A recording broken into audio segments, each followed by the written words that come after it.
Yo, what's up, everybody? Welcome back to another episode of the Couch RacingChronicles. As always, I am AJ, the avid Chris Buescher and Chase Briscoe fan. Yes, somehow I am sober after Chase Briscoe's win on Sunday, but we'll get to that momentarily. What's up, Checker? Hey, what's up, man? How we doing? What's up, everybody? Checker here. We're back. We just got back from Darlington. It was a very, unique race. We totally had no other issues. Besides all that, we will get into that later, but I don't think I'm alone. There's plenty of more people here. Yeah, what's up, Channy? I thought it was going to be someone else before. Oops, my bad. James, what's up? Hello, I am here. James is here. Resident Suarez fan. And our top team's cracking. Hey. Channy, what's up, buddy? Damn it, I lost this game of Tetris. Anyways, how's it going, everybody? My name is Channy. I am the diehard William Byron simp out of this fucking podcast, and I am the person who just blatantly doesn't exist in this podcast. But anyways, with all these introductions out of the way, I haven't said this in a hot minute. Let's get this podcast started. As always, recording in the background is our dear good friend ISO. Sonny is running late. He will show up a little bit later, so we got the green flag to go ahead and start this show without him. So, gentlemen, let's get to talking. So, all right, let's break down the weekend first and foremost. We came back from Darlington, Labor Day weekend. The Xfinity Series did race at Portland. Corey Hine did win the truck race on Saturday. No shocker to anybody, as I would imagine.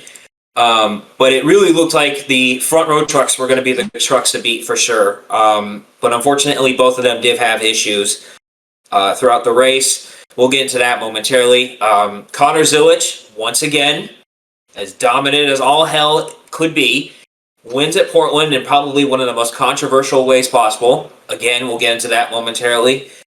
And on Sunday, no shocker, Chase Briscoe got the win at Darlington. This is his second win at Darlington in a row. Again, I'm totally surprised I'm not wasted right now, but Checker couldn't let me have his alcohol stash, unfortunately. So, but Damn. but no, I digress. So let's go ahead and get into the weekend recap. Besides Briscoe winning, Buescher had a good weekend, got a top 10. It was kind of an uphill battle. We started in the back, I think. I don't remember where we started, like close to the top 20. I don't remember. It was like you started 15th. 15th, that's right. We unfortunately did get involved in the deal on lap 1 with the 21, and we did have some damage, but it didn't kill us. So, and thankfully we were just able to just grind our way through and get a top 10 out of it, which that's our 14th top 10 this year. So that's really good. I completely lost my train of thought. I'm sorry. Briscoe got the win. Really happy for those guys. That one actually felt kind of nice because I really wanted Briscoe to win, and that was a really good battle there that Briscoe had with the 45 for the last couple of laps, and but we'll get into that as well. Mr. Checker, how was your weekend, sir? Up and down, in and out, but week was okay, Obviously, let's start with trucks real quick. So far, I'm happy. Great Finger, got top 10. Good for him. Lane, though, oh my god, man. Oh my god. What happened to Lane, man? What happened? He was leading and he had a tire go down. That was just, yeah. We were literally, probably one of the best trucks besides, Heim, I think. You and Chandler, both of you guys have probably the trucks to beat, right, for sure. But yeah, just unfortunate. 17th, not terrible finish for Lane, of course. But anyways, Xfinity at Portland, Sanchez top 3, good for him. Atkins though, good for him.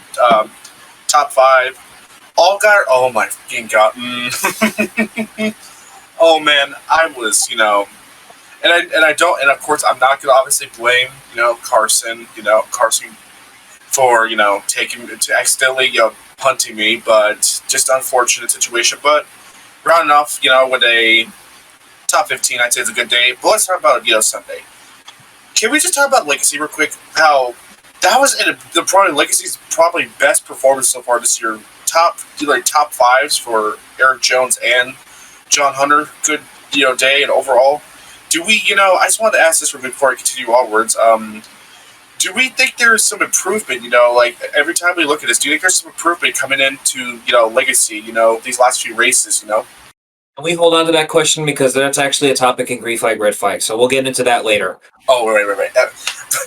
We'll get to that. Whoops, thinking ahead. Good for John Hunter. Awesome performance. Top, what was it, 4th? Yeah. Brad, surprisingly, Brad though, 15th. I was really impressed. Like, wow. Okay. Brad had a really good comeback after getting penalized for pitting in Joey's stall after having a loose wheel. Right. Blaney, unfortunate. And honestly, Bell had the worst of it. Bell just sank. So, Bell got Hosavard. Yeah, so that happened, and I think it happened. Did someone say it happened on pit road or something? Yeah. So Carson had the right of way, and he clipped the nose of the 20, and the 77 spun out, and Bell was not happy with him afterwards. Right. So yeah, that's basically my recap. Honestly, I'm happy for John Nemechek at Legacy, but obviously we'll get to that. And that was my weekend. James, how about you? Well, let's see. Trucks. I think Gio was running in the top 10. And then until he cut a tire. Okay. Portland, Brandon Jones, the road course is just mid. I mean, he ran fine. I think he got top 10. I'm not entirely sure. But yeah. And then Cup. Yeah, they're one of their top 10 streak for Suarez. This wasn't much better in 22nd. But I look forward this week. I'm in the mood for waffles. Hold the berries. Extra syrup, please. Chaney, how about you? For us, for Ryan Preece and Cup, we got 16th, which is okay. But with William Byron, we got 21st. Yeah, it was a rough weekend for you overall, but we'll talk about the Hendrick cars later on because I actually have something I need to address about that. But Priest actually had a really good rebound from being in the 20s most of the day. So, I mean, sometimes a top 15 is what you can get out of something a day like that.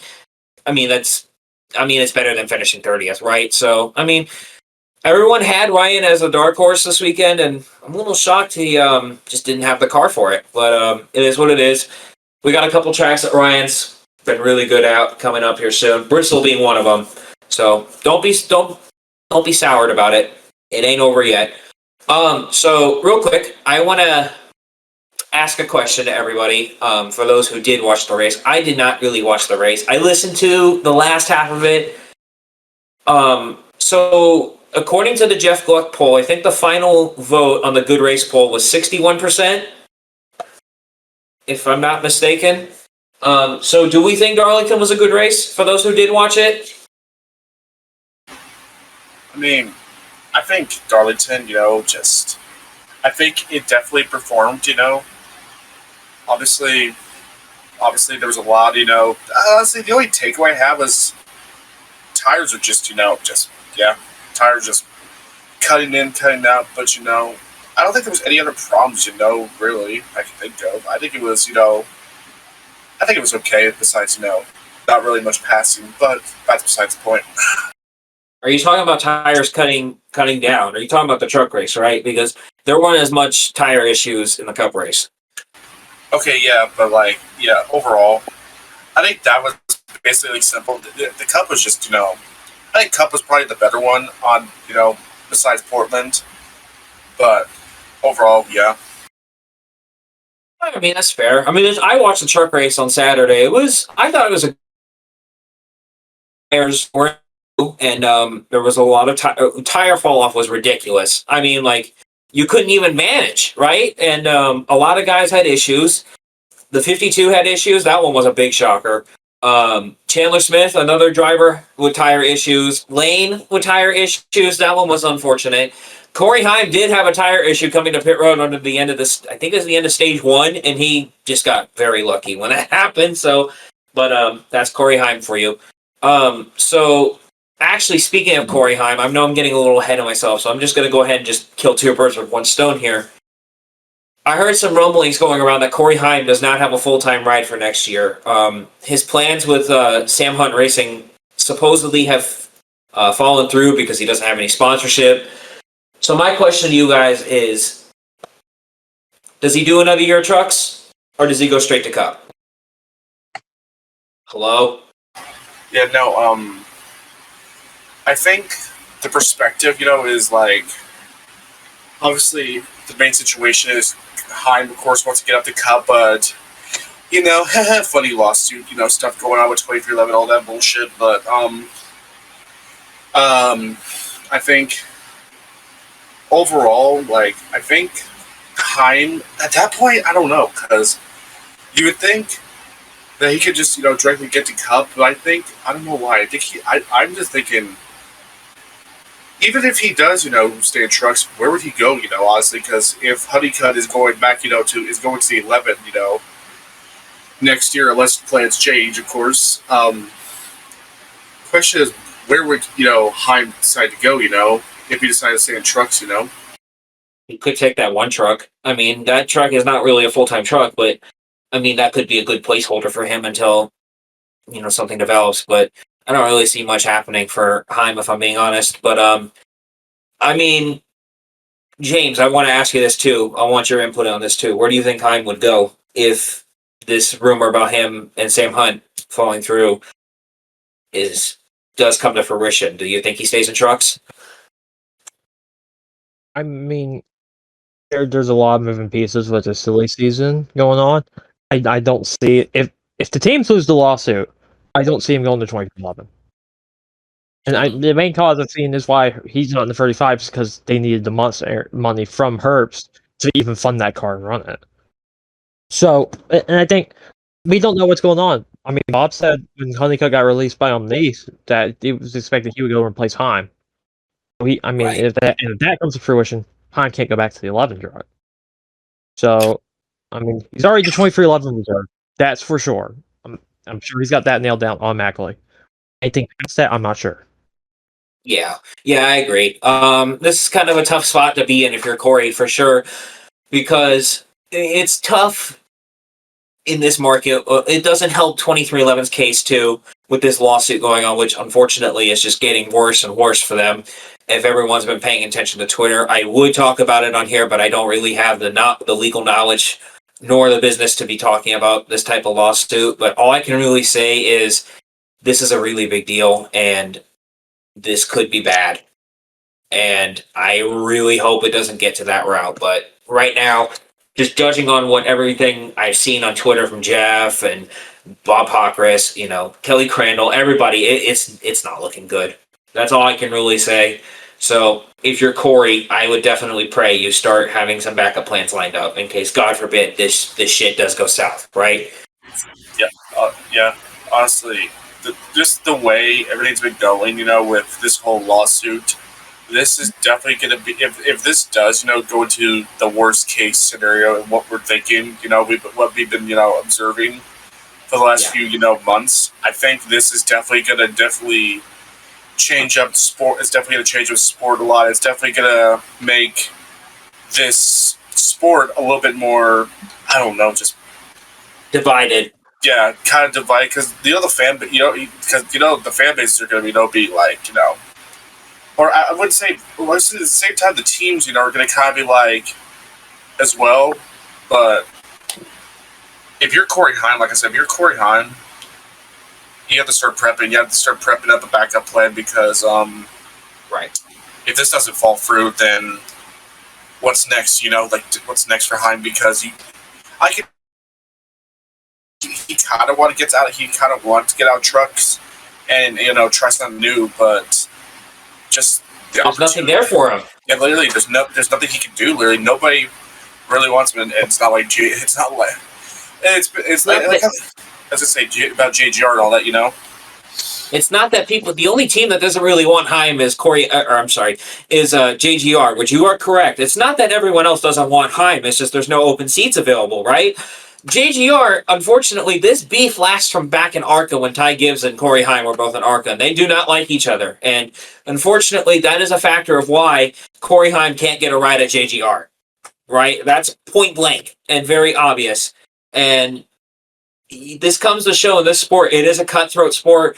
And if you piss off the wrong people, you lose the opportunity at good rides, like from JGR, right? So that's probably the reason why, part of the reason why Corey's in this situation. So moving on, next topic I wanted to ask before we get into green flag, red flag. I want to talk about Chase Briscoe for a second because this man, he dominated on Sunday. Led 309 laps.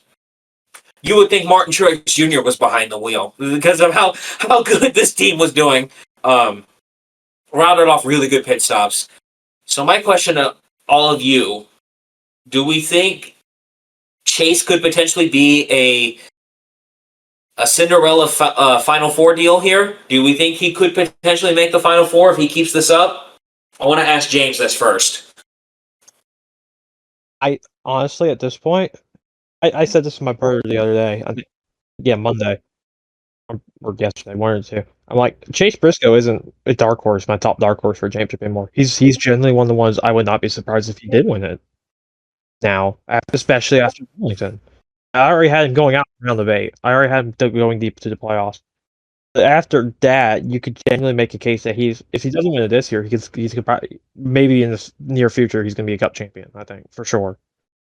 Right, and he definitely said, I'm going to get to Checker here next, but to add on to that, he was talking in his phone interview with Dale Jr. on the Dale Jr. download that the team is already prepping for New Hampshire, and New Hampshire's been kind of one of those tracks for Chase that he's really struggled at, and he's been actively talking with James Small, his crew chief, on finding that right mojo, because the 19 team has always been good at Loudon. I mean, case in point, Martin's won there so many times. So, I mean, I think that's good if you're Chase. He's like, oh, okay, I can just ride this weekend out, and then that's probably the one track I worry for him the most is New Hampshire, because Christopher Bell is ungodly good at New Hampshire for some reason, and JGR is just as a whole has been good there too. So, Checker, did you want to say something to this? The thing with Briscoe right now is like, you can literally, isn't it kind of funny how we were questioning at the beginning of the season? We're kind of questioning, is Briscoe going to do good in 19? That's what we originally thought. We always thought, is it going to be a night? Is it going to be like a night, like a driver problem, or is it going to be like the car? Because remember, Truex is slumped over his last year. Yeah, and we were just talking about it. And then I was like, this Briscoe can literally can literally be one of the biggest draws or picks out of Stuart Haas class, or this could be like the bust of the century, and this could not work. But Briscoe has really been impressive for the last few months, and just proving right there at Darlington, right there, the track he won there, last year as well, in the 14 as well. Yes. So I think Briscoe, that's the thing with me, because I'm basically on the hill. I'm on the hill right now of like the in-between of he's either going to be a great round of 8 elimination, or he's going to be a championship 4. Basically in between. I'm basically in between those, lines, because my heart is telling me that Briscoe could be a championship 4 contender and go win a championship, but my gut is telling me I just think he's gonna, come up short and get eliminated out of the round of 8. But I could be wrong. I still have predictions, but down the line. But overall, Briscoe is somebody to watch out very closely this season. He's doing very well.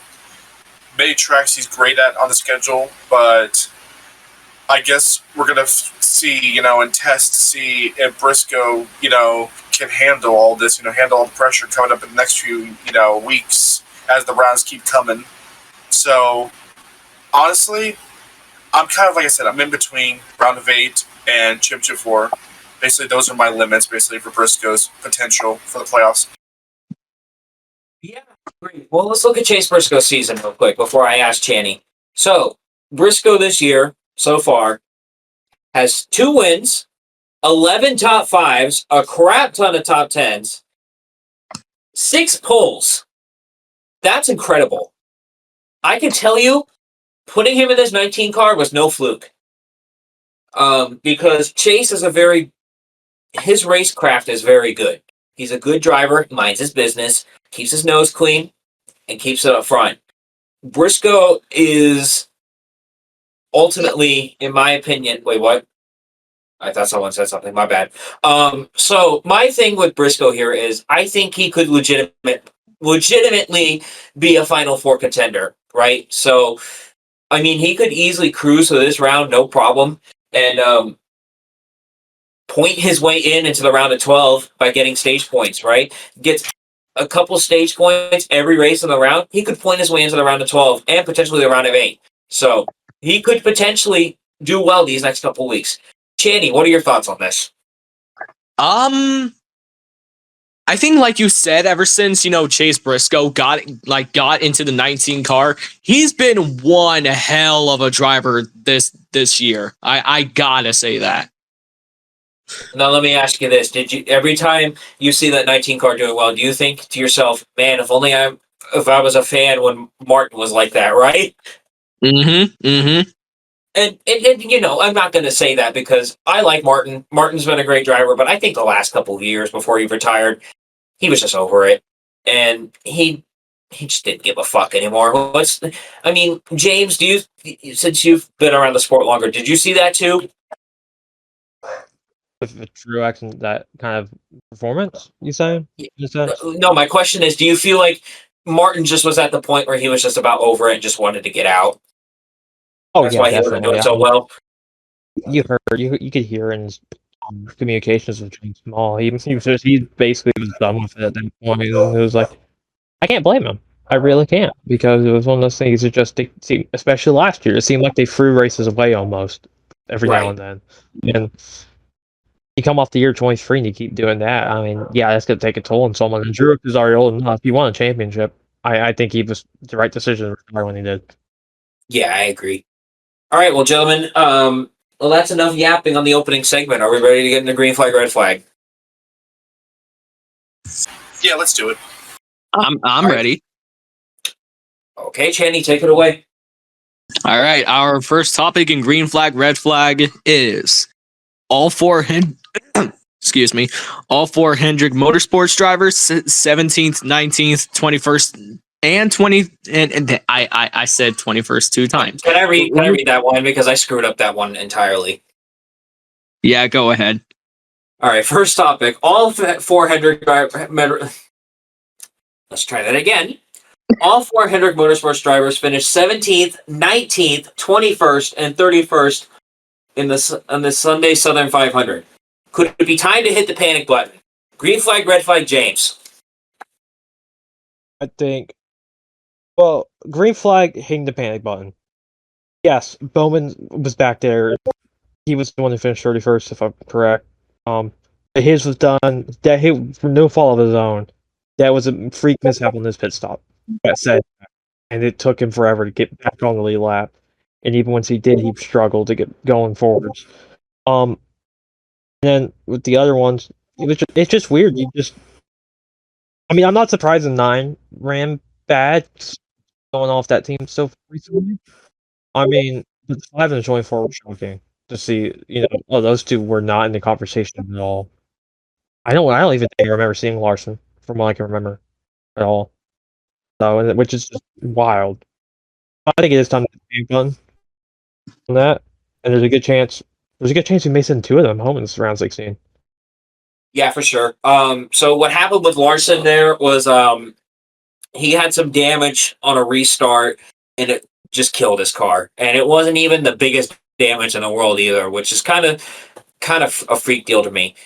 So for me personally, I am red flag on this. I don't think this is an issue where they need to hit the panic button. The reason why I'm asking you guys this is because I already knew the answer to this, but I just was curious on everyone else's feedback on this.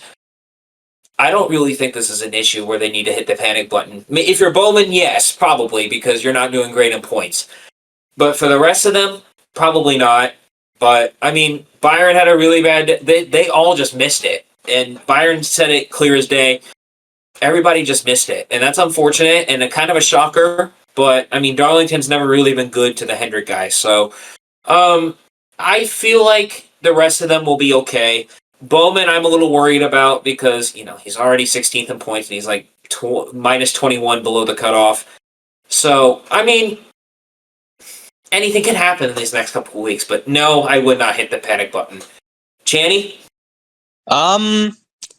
I would say yellow flag because I don't like it'll be like too early just hit the panic button right away. I think with like more time, and if it's you're still getting the same results, you're still getting like all these types of spots in the races, then it's time to hit the panic button. So my question for you, Channy, is are you worried about Byron because he finished bad? Yes. Really? Why? It's because my brain just completely just vanished. Okay, well, can I tell you from my point of view Yes. why I think you should? Well, because my reason is Byron has kind of, ever since he won at Daytona, he hasn't really been consistent or relevant. So, I mean, yes, he won at Iowa, don't get me wrong, but he did that by God's miracle work of field saving. But, response. I don't know. I feel like I wouldn't really necessarily worry about Byron.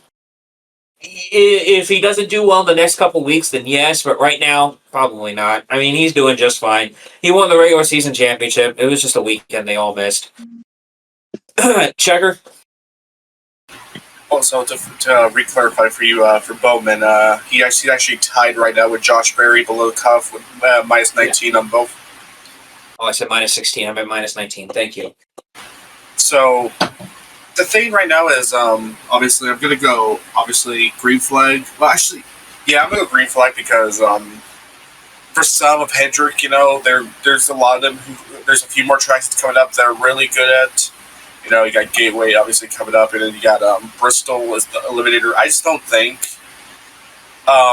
Larson, Byron, or Elliott are gonna go out that easy. Bowman, that's the tough part. Bowman right now, that was obviously not what he wanted. Of course, that's not what he needed. At Darlington with all the mistakes they had, but Bowman. Yeah, I would kind of worry about Bowman because if you keep having these issues for the next 2 races coming up, I just feel like Bowman might be out early. Of course, I don't want Bowman to be out early. Of course, I want him at least be around the 12. That's my guess, but I could be proven wrong. Byron, I think Byron obviously no pressure because, like I said, got a few tracks coming up that's really good. So one regular season time, like you mentioned. Larson, hit or miss, but I think he can carry on with points. Elliott, I think Elliott is gotta keep pushing forward. I just don't think the 9 team is gonna give up that easy or move on. But okay, I'm gonna ask this question now. Let's just say realistically, I'm not gonna say all Hendrick drivers are gonna get eliminated this round, but I'm saying let's just say 2 of them. If you were watching 2 of them out of the round 16 right now, that you should seriously keep an eye on, and kind of watch carefully just in case they get out of the playoffs. Who would be those 2 drivers for Hendrick to watch? The 5 and the 48. I'm going to be real when I say this. Larson, ever since Indy, has fallen off a cliff, and he just continues to struggle. And, I mean, yeah, granted, had some bad breaks go his way, but, I mean, the dude is this dude is potentially 2 bad races away from being knocked out of the round of 16. Yeah, he's like, hold on, I got to look at the playoff grid. He's like, what is he?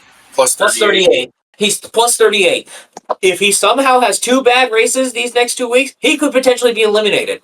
Bowman, the Hendrick cars in general have sucked at Gateway, and it's not one of their best tracks. But those are the two I'm worried about the most. I mean, Byron, not really worried about.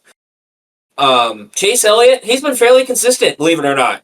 Not really worried about him either. Unless Alan Gustafson pulls a stupid pit call, not really worried about it. So, I mean, I can understand why people want to say they want to hit the panic button, but bro, it's literally the first race of the playoffs. Like, why are we asking this? All right, Channing, go ahead with the next topic. All right, our next topic is Chandler Smith says after his day was done early in Saturday's truck race, we run steel bodies, so you can't really run the fence like you can in an Xfinity or a Cup car without killing your day like that. Green flag, red flag, AJ. I mean, he's not wrong. He's entirely not wrong here. Because the problem with the truck series is they've run steel bodies since day one. So, I mean, I'm red flag because I hate it for Chandler because he had a really fast truck and he ran the wall too hard and it cut a tire down and it killed his day. And the problem with the truck series is they have a different damaged vehicle policy than Xfinity and the Cup guys do. So, I mean, it is what it is, but I'm not really worried about him either because, you know, Chandler's been very quietly consistent this season. But, I mean, stupid rule. I mean, what more can you say there? But he's just not wrong. It's time that these teams get the trucks to go to a composite body because there's no need. It costs less money to run a composite body than it is to run a steel body. So I mean, I don't disagree with him, but my thing I wanted to mention about this is he handled that interview a lot better than I thought he would because, you know, I mean, he had a fast truck. I would be upset. I would be devastated. I would be everything. But the other part I'm upset with him about is he was slandering NASCAR really hard on the radio. I don't have the exact quotes. That's why I didn't put it in this topic here. But he was begging NASCAR for a caution when he hit the wall, which, I mean, I can understand why, but at the same time, this was kind of his own doing. So you can't call a caution for yourself. So, I mean, but you most certainly can't slander NASCAR on the radio either, too. So, I mean, just a red flag. But I hope they have an off week, so Chandler has a week to regroup and worry about Bristol. He won there in the spring, so I'm not really worried about it. Checker? So, obviously, I didn't get to, watch the Xfinity truck race, but, going off, quotes or, audio perspective, it's obviously a red flag situation. I'm not going to obviously have a long, topic because I really did get to see too much of the race, but I was going to make it short and sweet. Just, I guess, overall, tried to just fix the truck. That's all I can really say. That's all I can say, basically, because I literally don't have anything I can run off of for this. So by that opinion alone, so we got to fix the next gen, we got to fix the Xfinity car, and fix the truck. I just say just revamp the whole sport at this point. Just revamp everything. Hey, if we revamp the whole sport, can we have Brett Favre behind our truck to see what happens? Sure. No, wait. I'll do you one better. Let's put Aaron Rodgers in the one Tricon truck. Oh Jesus! This feels like I'm on. It feels like I'm on a fucking universe show, with Channy and Sonny. But that's besides the point. Anyway, James. I mean, I think I agree with him on the fact that you can run riskier and closer to the wall in the Xfinity cars. The Cup cars, one of the biggest problems and issues with that is how little contact it takes to break a toe link on the rear of the car. That's one of the things. Just like, well, can you run the wall in the Cup car? Yes, absolutely.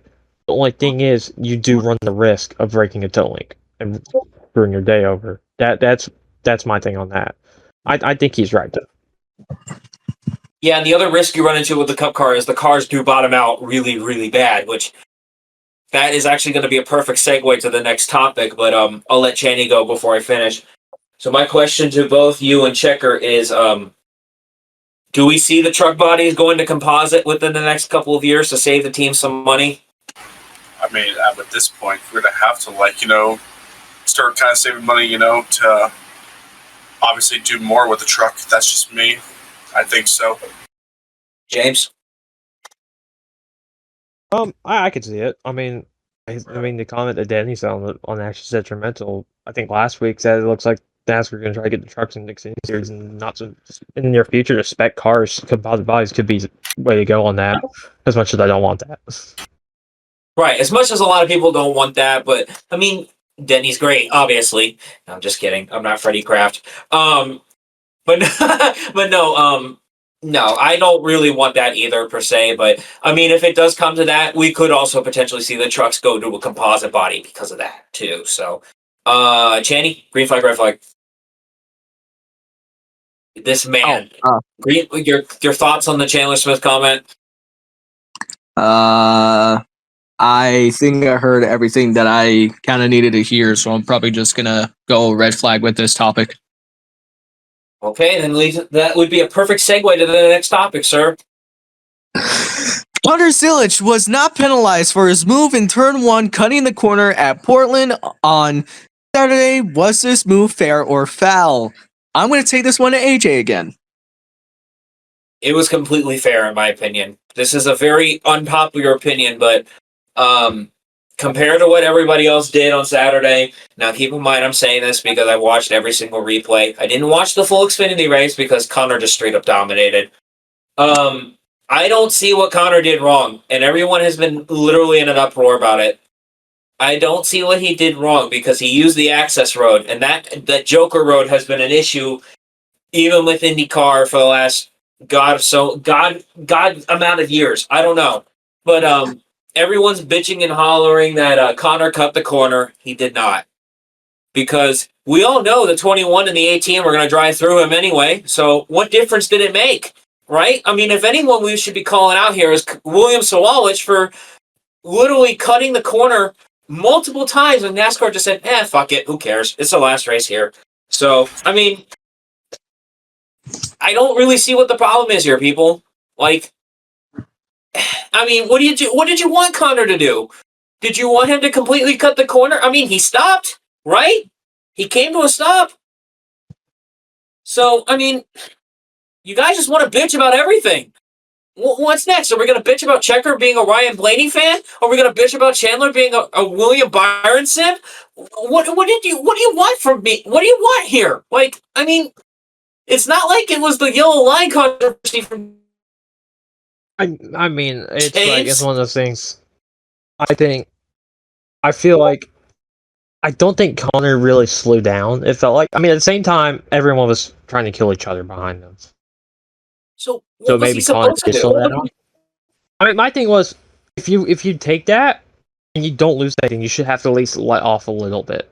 I think you get what I'm saying there. It's kind of akin to F1 in a sense. If you gain an advantage, you kind of give it back or whatever. Let off some and gain that time. I think that's what he should have done. He should have had to drop behind them. I think he should just have to let off and let them get closer. Yeah, but he did let off the throttle. He did let off the throttle. That's the thing. And a lot of people are discounting the fact, like, oh, he didn't come to a complete stop. NASCAR's just playing favorites. Man, no, they're not. It's not the roll, but you don't got to come to a complete stop. The roll is the only track you do. Right. That's well known. I don't understand why people are bitching about this. It's not really that big of a deal. Like, I mean, they didn't even care when Sawalich blew the corner. They didn't care when Kyle Sieg gained 25 fucking spots because of the same thing. It's just that Joker corner is a joke. Literally. Sorry, James, continue. I mean, are you surprised though? I mean, it's not like that. It's like, hey, obviously something controversial happened. Surely NASCAR fans would be civil and not scream at the top of their lungs about what was wrong with it. No, that's expected at this one. I hate that. It's like the WWE, my friend. Checker. First off, don't give the man who loves wrestling ideas, because he also does the scripts. But also, over to Portland. Are we sure this wasn't a GTA Online lobby or like a race? Are we sure? Because that's what it looks like, from every replay I've saw. Nah, but for real, Connor, Connor did nothing wrong in this situation. He was just trying to avoid, what was about to happen.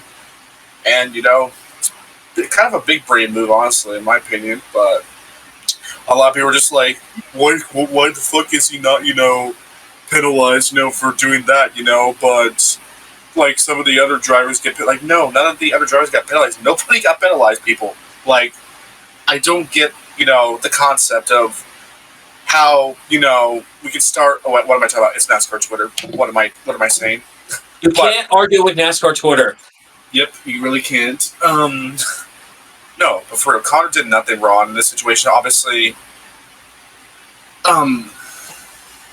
yeah, basically it's fair. So, green flag on the fair part, just red flag on how people act. For this shit. But Connor, I'm happy for him to win. Honestly, pretty smart though from that kid. I'm telling you, that kid has potential. He's got some smarts on that. So, yeah.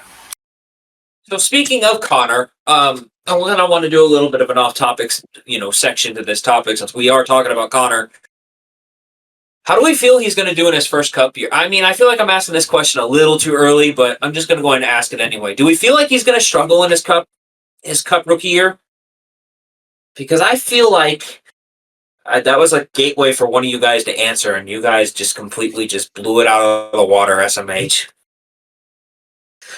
Anyway, I feel like he would do fairly well. I feel like he would be on par with SVG on the road courses especially, but it's just my concern with Connor is he doesn't have enough oval experience in the next gen to determine where he's, how he's gonna do. So, my question to Checker is, did you want to strangle anybody on NASCAR Twitter? Hold on. So basically, well, you really can't get into arguments on NASCAR Twitter. It's literally just a pile of shit that's just buried onto, a dumpster fire. But I've had those moments, yeah. I had those moments where I'm like, I don't get how people assume this is happening, even though it's, but... Yeah, because they act like they're better than everybody else and they think they know everything. Right. But... honestly, if we're going to Connor though, in this situation, let's take this into Connor's perspective real quick. Let's just say Connor didn't cut the corner and, actually wasn't involved in that whole, fiasco that was going around the corner with the art cars. That kind of, would have kind of obviously ruined Connor's day, of course. That kind of would have pushed him back more. But overall, in a situation like this, Connor, I think, overall, did the right thing, tried to obviously avoid what was going to happen, and took it as, a moment where an opportunity to take back the lead, but I see no damn problem with it, honestly. I just don't understand how the fuck people, get so pissant and pissy about, this situation overall, but what do I know? I'm just an average NASCAR fan. I don't know shit. Danny?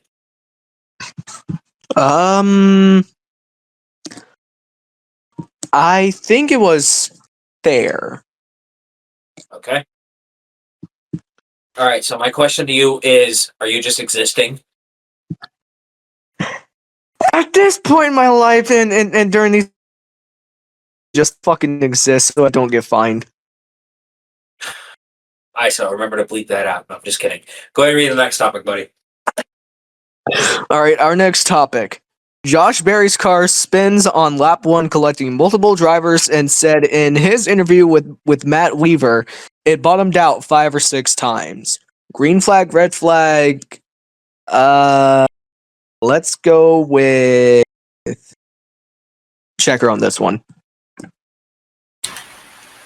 So basically, yeah. So basically, Josh Berry just wow.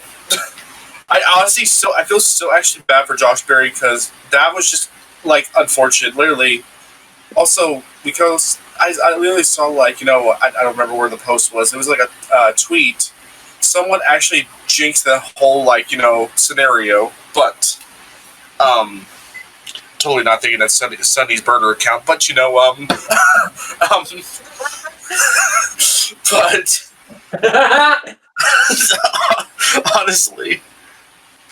but honestly, I'm kind of red flag the situation because it's unfortunate, for that 21 car that bottom out like that. Just unfortunate, of course, for the team. Like I said, Josh, he's got to step up now. Basically, he really did not need that, so he needs to, step up now, into the next two races, or I just feel like he's gonna, keep sinking and get eliminated first round. But I don't have the right words, of course. Obviously, AJ and James would have a better perspective on it, so I'm actually gonna let AJ take over this one now. I mean, he's not wrong. I mean, the car did bottom out really hard. For those who don't know, or not really a big for Checker and Channing, what he means by that is when he got into one and got onto the bottom groove, the car just bumped and bottomed and weaved really hard, and it caused him to spin out, and it did cause a chain reaction wreck.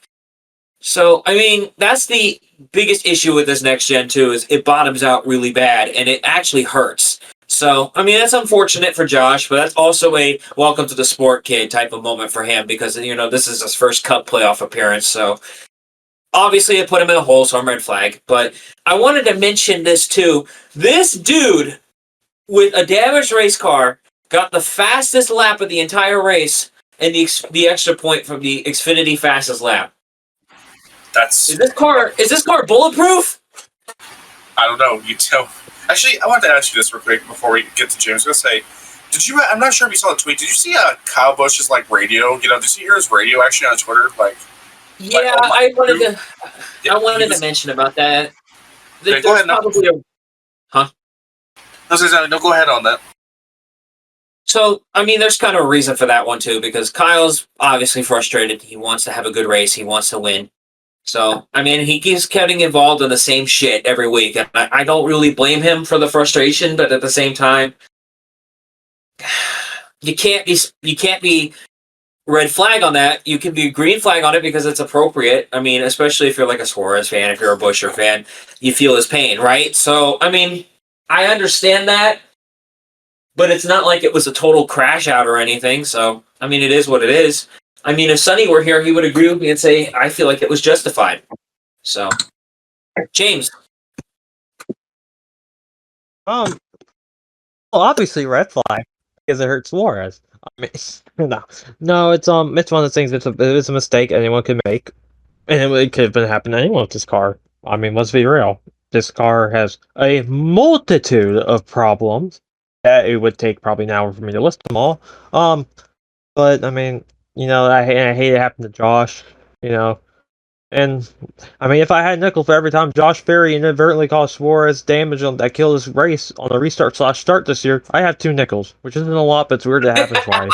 I mean, No, I understand because he did, unfortunately. We got involved in that too. But, I mean, it's not really Josh's fault either because that is a big problem with this next gen, is it bottoms out really, really bad, unfortunately. I assume Shani is AFK. Okay, yes, that did answer my question, so I'll do the next topic. But that's the problem with this next gen, is it unfortunately bottoms out hard. This next car is so rigid, it hurts. If any little contact that the Gen 6 car would have would be just fine to the driver, it hurts. And not a lot of people understand that. They take it for granted. So I really hope this car does get some work during the off season. All right, next topic, since I assume Channy is AFK, so I'll go ahead and read it. Legacy Motor Club secures a top 5 day for the entire organization on Sunday. This is the second top 5 for John Hunter Nemechek this year, and Eric Jones's 4th top 5 of 2025. Green flag, red flag, James. green flag. It was awesome watching Legacy cars out there. I mean, heck, I was cheering them on at the end. I'm not a big Nemechek fan, but I was cheering them on. I mean, it was like, You know, and so I think Jones probably. I know I saw all the racing analytics say if it was based off the optimal lap speed, Jones would win. If every driver hit their optimal lap, it would have been Jones. So he had speed, and Nemechek did too. It's just one of those things. Again, the issue with the car, you can't pass. I think Jones could have gone up there, challenged Briscoe if he could have just gotten by Reddick. So my question to you is, if there was that late race yellow everyone was predicting, do you think he would have gotten a restart of his life and potentially got around the 45 and the 19? Talking about Jones. I don't know if he exactly would have needed to restart his life. Because we've seen the antics Reddick and Briscoe have had on restarts in the past. So, I mean, that would have been one of those things, you don't know what's going to happen between those two.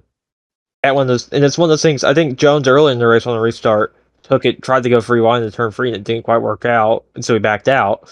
I think he just tried that again in full sends in turn 3 if we get a later race caution. Yeah, I'm green flag. It's good to see Legacy actually do well. I'm actually I wasn't surprised by Eric Jones. He was my pick to win. And I did win the pick, by the way. Thank you very much. But, I feel like they can win at any given point this year if they have another day like that again. John Hunter's had a really good day. He needed that. And that's the thing about Legacy is they can perform when they're at their absolute best. And it was good to see Jimmy Johnson, all the posts he made about the team doing really well. It was really cool to see that because, Jimmy is the majority owner of Legacy Motor Club. And that's a really big deal for this team. So I really hope these next couple weeks they somehow get a win or have another day like that because they needed it. Checker. Well, you already heard me at the beginning of the episode how excited I was talking about that. Accidentally was spoiled this, but no. I'm actually going to throw checker flag on this one. My favorite. It's probably one of my favorite ones. I'm honestly happy for Legacy. They are doing a very amazing job overall with the team. They have shown improvement. Top 5. How often are you going to get that, especially at Darlington? It's a pretty cool moment. Obviously, I know Jones obviously is good there. He won there before. So, but John Hunter, really impressive for him. The question is, though, are we actually looking at the right direction for Legacy? Are we finally getting that momentum going in and for next year as well?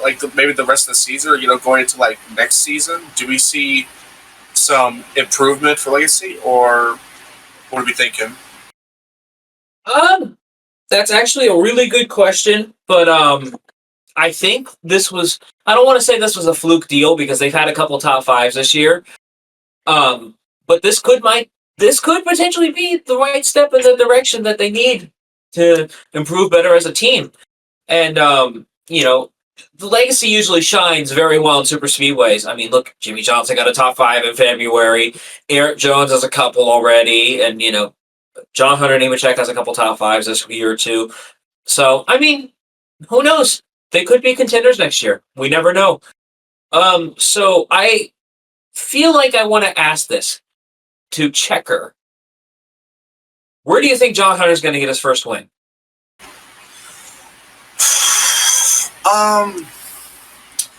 Okay, let's see.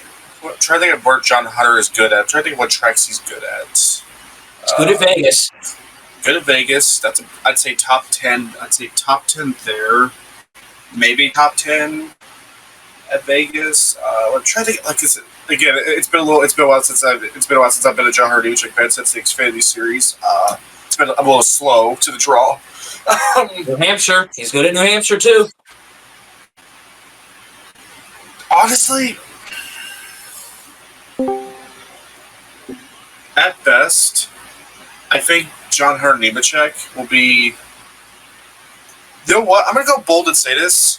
John Hunter Nemechek will get his first win. This is just my perspective I think New Hampshire is the most likely outcome for me because he actually runs well with the Toyotas. If it does happen, well, obviously, you already know I'm going to be trying to, not drink, and have a hangover the next, episode.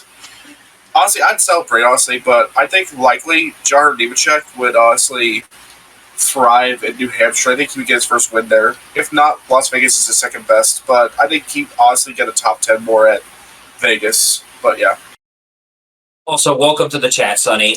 We're talking about Legacy's top 5 day, so I want to go ahead and get you up to speed here a little bit. So, actually, this is perfect for you.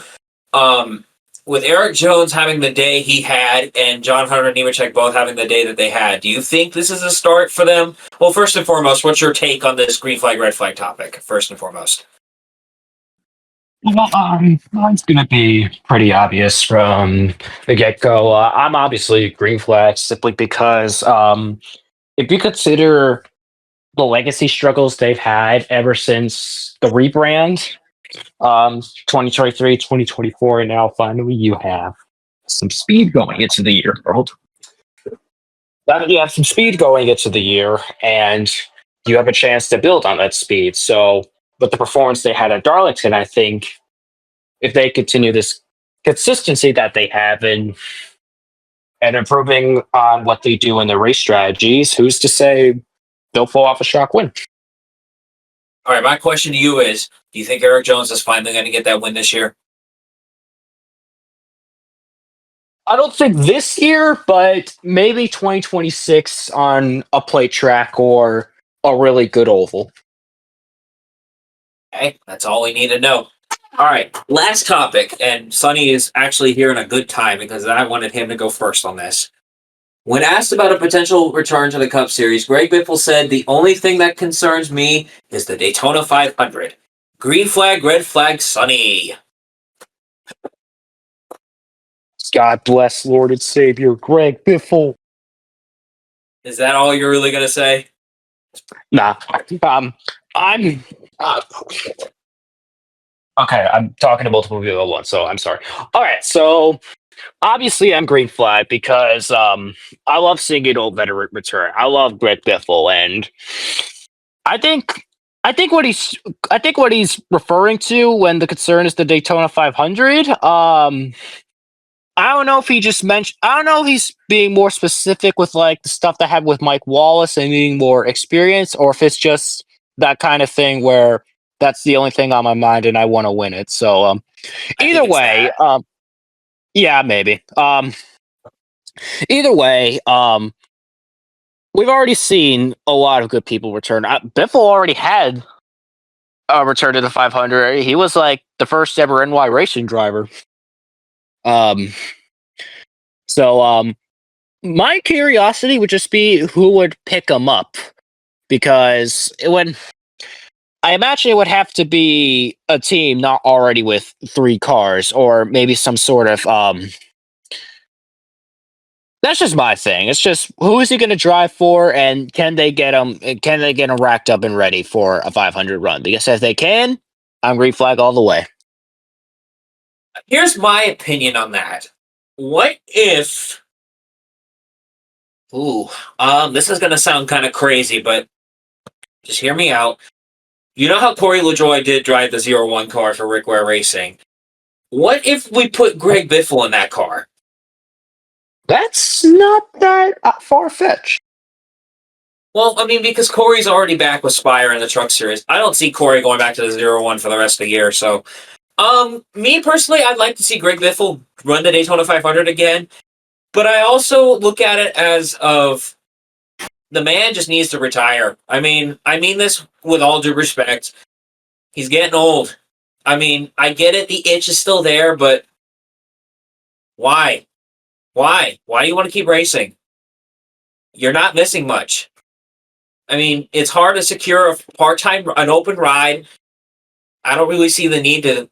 I mean, maybe to fulfill the fact that you're going to try and win the Daytona 500, which, I mean, the chances of that are never zero, but why? I mean, I would retire and enjoy your life as you have it right now. That's just my take, though. James? Green flag. I like Biffle. I really do. And I would love to see him come back again. And I think want to see him come back with a team that's actually competent, with competent equipment, good equipment, that could be contenders for the win. Not like NY Racing was. And he actually gets paid this time, which apparently he was getting paid by NY, which is why that not. But I mean, I like Biffle. I think I'd love to see him go out there and win the 500. That'd be cool. Yeah, I mean, my question is, what if he did? Well, I know this would be very impossible, but what if he also did like a one-off for RFK if they got an open car? Wouldn't that be cool? It would, Yeah. but at the same time, you can put him in the 16 because Collick's at 16. I mean, yeah, that's fair too. I understand that too. Checker, Oh shit! Hold on. crickets. So I can already just hear it now. Oh, we could try to get Greg Biffle in the Daytona 500, but we can't have Mike Wallace. Cry emoji. But Okay, but there's a difference here. I know, but I'm just quoting, the typical NASCAR Twitter responses. Oh, I get it now. Yeah. No. A green flag. It'd be nice to see, Biffle do one more 500. It just, I don't know how it would work or how, it would, manage, but I wouldn't mind it. I'm obviously not going to go into full detail, but I'm obviously green flag on the situation. If they could actually find, an open team, a ride, and a good sponsorship, sure, go for it. Like I said, chances to win the 500 are never zero. I mean, look at Trevor Bayne in 2011. All right, let's do picks. Since Channy is stuck on the toilet and probably fell down. It won't go down. It won't go down. So we have Gateway for the Xfinity Series for the first time since 2010. We also have the Cup Series going to Gateway as well. No truck this weekend. So I will start Xfinity. I will take Taylor Gray for the win. My dark horse will be Daniel Hemrick. Cup, I will take Austin Cindric. And the dark horse will be Justin Haley. Cindric, I feel like, is going to have another fluke. Well, I don't want to say his win was a fluke because he was right there when Blaney ran out of gas last year. Oh, what's this button do? Anyway, I'm not sorry, Checker. So I feel like Cindric has done really well here in the past. I feel like this is his chance to get his second win of the year. And why not at a track like Gateway? All right. Speaking of Checker, you're next, sir. Currently manifesting how we can make Busch run out of gas on the last. No, I'm just kidding. Fuck you. Anyways, so obviously both races at Gateway. For Xfinity, I'm going to take Brandon Jones to win. I think there's something we could do with that. We'll see. My dark horse is going to be Nick Sanchez. I obviously think he's not going to go for the win, but I think he's going to at least have maybe a top 15, top 10 performance at best. Cup, I think this is the year we complete the Team Penske trifecta. I think Ryan Blaney is going to win a Gateway. I just think we made up for our mistakes last year, and I think this year we can actually finally win at home. I can finally win at home, and hoping that Blaney can, come home and advance to the next round. My dark horse, I'm going to pick Suarez. I think Daniel can do something very, unique. We'll see how the 99, of course, performs. But I think Daniel Suarez is going to have an okay day at Gateway. That's just me. My pick for the Xfinity race is Carson Kvapil. I'm a believer in chaos, and I think the Saturday is going to be the day Carson Kvapil gets his first career win. And I'm turning it up to 11. How about William Sawalich as my dark horse? You picked a terrorist. A terrorist who will probably do everything he can to win because he is in a must-win situation. I thought that was Austin Hill. Oh, wait. William Sawalich is terrorist number 2. And your Cup picks?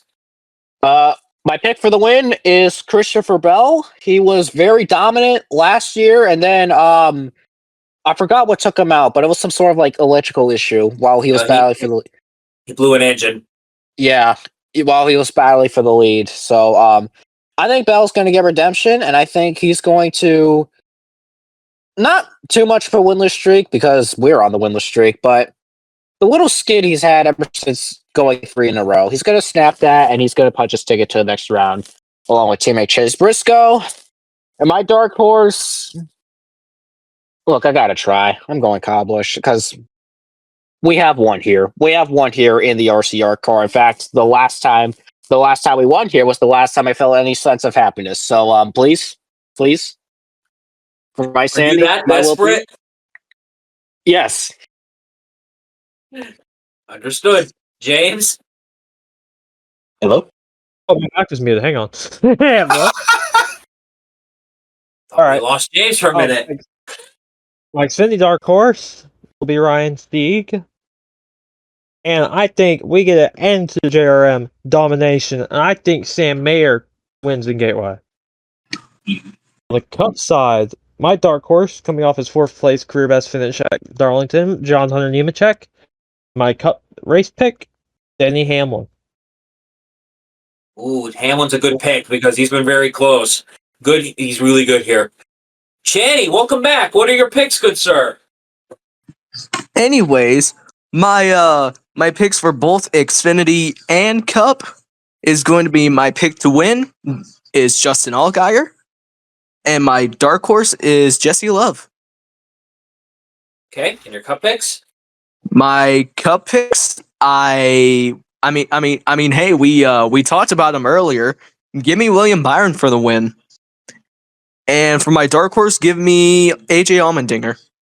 I'm gonna be- Solid I- picks. I'm gonna be real for a minute. A Justin Allgaier win at Gateway, obviously because it's special for us because Allgaier is from the state of Illinois, so it would be a huge moment if he does win. Because he's I was gonna say he was born and raised in Sangamon County, actually, because I actually looked that up. Because yes, Not that far from you. not that far. So it'd be a very awesome moment if we get an Allgaier win. But we'll see. Well, I mean, he's already has a home track win. He's won at Chicago before, so that would Chicagoland. That would be cool too because he'd be a little bit closer to home. All right, so before we close off this show, I don't typically like to do this, but since I got to shout out a couple people in here. As of this recording, it is Thursday. Today is the start of the NFL season, and I wanted to do something a little special tonight because or today. I got to do this for Checker and Sonny because they are along with me because I don't know if James... James, you don't watch football, do you? I do. Oh, you do? Wait, what's your team? What's your team? Houston Texans. Oh, Okay. okay, not bad. All right. The better so- Texas team. Yes. All right, so since a lot of us in here do watch football, Channy is a Chiefs fan, but I don't think he's really hardcore into it like Sonny. Or I'm not Sonny, sorry. And then Checker Yes. is. We definitely switched places. Yeah, I'm definitely a New England Patriots fan. Well, actually, my Shut the friend is, fuck but up, Checker. That's a point. So, real quick, the reason why I'm doing this is because tonight is the first game of Week 1. And tonight we have the Philadelphia Eagles playing Dallas Cowboys. So, because this is going to be a one-off thing, but I wanted to go around with everybody, and I wanted to do picks for tonight's game. So I wanted to start with Checker. Who do you think's going to win, and what's the score? It's definitely gonna be. No, I'm just kidding. If I said Dallas, literally, AJ would hang me by my toes. If I said the Dallas Cowboys, no. Why that? I think the Eagles are obviously going to be the winners. Obviously they're coming off a Super Bowl. Actually, before I ask that, I'm going to ask another question, but I'm going to get my score, done quickly. But actually, I'll let everybody do their scores, then I'll ask AJ the question. But I think Eagles are going to get their first, obviously, they're going to get the opener win. I think it's going to be 38-24, and with Philadelphia winning. I will take the Eagles as well. They are my team. Second year rooting for this team, and I have not regretted it. Give me the Eagles 24-18. Sonny? 7 years ago, the team known as the Dallas Cowboys would travel to Philadelphia, Pennsylvania at Lincoln Financial Field to play reigning Super Bowl champions, the Philadelphia Eagles. Little did they know, they will be absolutely gobsmacked tonight. I shall partake the Philadelphia Eagles in the winning score of 34-6. Good day. Okay, Abraham Lincoln. Did you get hammered in the ass so hard that you died from being hammered in the ass? I got the reference. If anyone who is watching this got that reference, I love you for that. Anyway, I was just saying not because you kind of scarred me and Chandler with that shit during the last meetup we did, in person. That yes, shit. yes, and yes, you guys were dying in laughter. I don't want to hear it. Channy, what's your pick tonight for the game? The fucking Eagles. Why would I ever pick the Dallas Cowboys over the Eagles? What beef do you have with the Cowboys? I know everyone has beef with the Cowboys, but yours seems personal.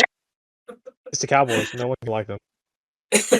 Yeah, no one likes the fucking Cowboys. Anyways, I'm gonna say the score is probably gonna be in the higher 30s for the Eagles and single digits for the Cowboys. So we'll say 38-6. Yes. James, what about you? Again, no one likes the Cowboys. They just traded Parsons away. Why would I pick them? You gotta go the Eagles. Yeah, why did they trade Michael away like that? Dude, and of course, to Green Bay! To Green Bay! No. Here's the stupider part about this trade.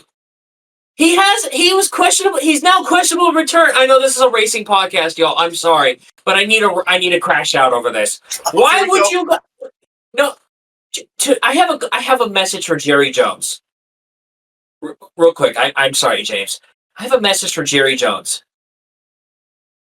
Why on God's green earth would you trade Micah Parsons to the Green Bay Packers with a spinal cord injury? Why? Why? Now he's questionable to return. How fucking stupid are you? Oh, Jesus Christ, man. If he traded him to the Chiefs, I think the documents to initiate World War III would be signed. Oh, dude. I mean, Micah's a good player and all, but good God, man. Why would you do that? Anyway. Green Bay had no idea about the injury I saw. Green Bay cleared the baseball. Then the injury popped. Yes, but if they knew, I'm pretty sure the team Dallas had to have known about the injury. No? I mean, do we also expect Jerry Jones to actually use his brain? Not in this instance. See, this just kind of reminds me. I've been a Texans fan for so long, and I've gone through this kind of same thing in 2020 when, for some reason, we traded away DeAndre Hopkins for David Johnson. Yeah. Anyway, I'm sorry for that mini crash out. Go ahead with your prediction, James. Eagles 31, Cowboys 10. That's fair. So my question to you, gentlemen, is: do we think the tush push is going to happen tonight? Yeah. Yeah. We already know. Oh, where were? I'll say. Okay, go ahead. I don't like the tush push. Every time I see it, it's like unstoppable. Where were you when when there was a whole team meeting of trying to get the tush push banned from the NFL? Where were you during the NFC Championship game where the Commanders literally tried to attack the tush push like 3 straight times? You know what? I'm gonna since we just got done with scores, I'm gonna ask AJ this question now. This will be probably my last question for the podcast. I know it's not NASCAR related, but with how the Eagles are, coming off Super Bowl, are we gonna? Obviously, you've already seen it, from me. Are we gonna see a Super Bowl hangover? You think Philadelphia is gonna go for that? Super Bowl hangover? They won't have a hangover. No, because they've got an unstoppable team right now. They got Saquon Barkley. They've got a really good defense. They got great offense. I don't think they'll have a hangover per se, but I think they'll have a good season if we don't make it past the conference. I'll be okay with it. I mean, it is what it is, right? So I don't want to say anything heinous to be jinxing my team, but I think we'll have a good season. I don't necessarily think we'll have a hangover, but there is a curse when it comes to teams going back to back for Super Bowls for some reason, and I don't want to be a part of that curse. So we'll see what happens, right? Yeah, that's sorry. No, go ahead. What's up? That's really the mindset I have. Unless everybody single handedly gets injured, then I don't see any reason why a hangover would happen. Like it may not be as dominant as last year, but I don't think it's going to be like Kyle Busch 2020 hangover. I think Philly should have a pretty deep run. Oh yeah, for sure. I feel like if Saquon gets hurt, we're in trouble. If Jalen gets hurt, we're in bigger trouble. That's what it comes down to. That's what's going to determine if we're going to have a hangover. What? You still have Kenny Pickett as a backup? No, I think he got traded. Yeah. I think he got traded to... Yeah, I think he got first traded to the Browns, and then he got a trade again to... What was the other one? It was the Browns. What was the other one? Let me check. I think it was the Raiders. I swear it was the Raiders. Yeah, it was the Raiders. I'm like, what do you have against Kenny Pickett? What did he do? Bro literally went from a Steeler to an Eagle to a Browns to the Raiders in a span of 5 years. Well, Steelers. I mean, Steelers have no problem either because they have Aaron Rodgers. Yeah, and he's going to be put in the retirement home after week 2. Anyways, that's a good way to wrap this episode up. Thank you guys so much for listening. Please comment, like, and subscribe. We appreciate every single one of you guys who listen every week. And we apologize for that little long tangent. I wanted to do a little something special because, it is the start of the NFL season. And I know a lot of NASCAR fans that I know personally do watch NFL too. So I thought it was a good way to bring the two together for this one moment. So, as always, drink your fucking water. Looking at you, Checker. But anyways, y'all take it easy. We'll see you next week. This is AJ signing out. This is Sunny signing out. This is Checker signing out. We're off today, and I'm going home. I'm heading off to Gateway. I probably might bring back some Casey's. Who knows? See you all later. This is Shanny signing out, and yeah, at this point, I'm just existing in these podcasts. This is James signing out. Later.